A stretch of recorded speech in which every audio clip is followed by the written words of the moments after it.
Bonjour, on commence Parashat Acharemot avec une vision chassidique de la Parasha. Nous dit le pasuk, le jour de Kippour, le Kohen Gadol devait choisir ce qu'on appelle deux boucs. Un a été placé à sa droite, un a été placé à sa gauche. Et là, il devait effectuer ce qu'on appelle un tirage au sort pour savoir lequel d'entre eux allait être désigné pour aller être sacrifié au Beth Amikdash et lequel d'entre eux devait être désigné pour la Azazel, pour expier les fautes du peuple d'Israël, ce qu'on appelle le bouc émissaire. Bon, alors là, nous dit Rabbi Nathan, encore une perle. La Torah veut nous faire une très grande allusion à ce qu'on appelle la Bechira, au principe du libre arbitre. Quel est le rapport entre ces deux boucs et le principe du libre arbitre? Alors écoutez bien.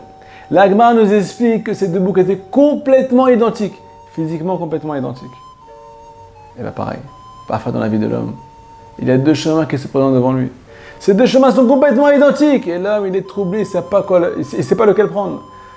Un de ces chemins va l'amener au Beth Amikdash, à la proximité à Kadosh Baruch Hu. Et l'autre va l'amener à la Azazel, dans le domaine de l'impureté. Et là, le choix est très compliqué. D'où le principe de la Bechira. Alors, comment arriver à s'en sortir? Nous dit Rabbi Nathan, tu devras toi aussi effectuer ce qu'on appelle un tirage au sort. Qu'est-ce que ça veut dire effectuer un tirage au sort? Comment le tirage au sort va m'aider à faire le bon choix? Et c'est quoi le tirage au sort? Nous dit Rabbi Nathan de Breslev, David Ameler a appelé dans le Tehillim, le Olam Haba, le monde futur, il a appelé le sort. Ce qui fait aussi référence au tirage au sort. Nous dit Rabbi Nathan, de là tu comprends un principe extraordinaire. Si jamais tu ne sais pas quel chemin prendre, parce que tu es troublé par tes tentations, eh ben, tu devras penser au monde futur. Nous dit le Rambam, dans ce monde, dans ce bas monde, les goûts ils sont altérés. Le mar, amar matok, va matok mar. Les goûts agréables, le goût qui est doux, qui est sucré, il devient amer. Et le goût amer devient sucré. Ce qui veut dire que le Yetzer Tov, c'est notre meilleur ennemi. Et le Yetzer Hara, c'est notre meilleur ami. Pourquoi? Parce qu'il nous donne du kiff, du cash. C'est maintenant que j'y profite. Alors tu prends, c'est le Yetzer Hara. Il t'amène dans le domaine de l'impureté. Alors que le Yetzer Tov, qui est tellement doux, il devient amer. Laisse-moi tranquille. L'homme, il veut profiter, il veut se détendre. D'où l'erreur. Et là, nous dit Rabbi Nathan, le seul moyen de t'en sortir, pense au Olam Haba.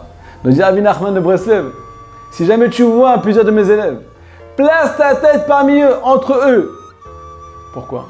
Qu'est-ce que ça va faire que je passe ma tête dans une foule de personnes? Je dis à Rabbi Nachman de Breslev, mes élèves, ils parlent que du Olam Haba.